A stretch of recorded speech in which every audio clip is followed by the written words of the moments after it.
પૈસા લઈને ભરતીઓ કરાવે છે, ફરિયાદો મળી, મારી વાત સાચી કે ખોટી? ભરતી કરાવવામાં પૈસા 25 લાખ રૂપિયા લેવામાં આવે છે. ક્લાર્કની જ્યાં જરૂર નથી. પહેલાનો સમય એવો હતો કે ફિલ્ડમાં યાર્ડમાંથી માણસોને મોકલવા પડતા હતા, એટલે સંખ્યા જોઈતી હતી. પેલા શેષ ઉઘરાવવા માટે થઈ.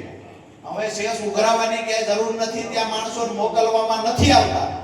તેમ છતાં એમના મળતિયાને ભરતી કરવા પૈસા લેવા માટે થઈ અને બોટાદ માર્કેટિંગ યાર્ડમાં નવી ભરતીઓ ક્લાર્કની થાય છે. ઓન મીડિયા કહું છું, જેને તકલીફ થાય મારા પર માનહાનિનો કેસ કરે. બોટાદ માર્કેટિંગ યાર્ડમાં ભરતી કૌભાંડ થાય છે.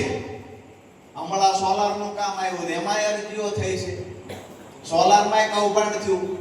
1 કિલોવોલ્ટના 25-30 હજાર રૂપિયા ભાવ આલે. મને જાણવા મળ્યું કે કિલોવોલ્ટનું કામ જે આપવામાં આવ્યું એ કોન્ટ્રાક્ટરને 96,000 રૂપિયા લેખે કામ આપવામાં આવ્યું. આવી મને માહિતી મળી છે.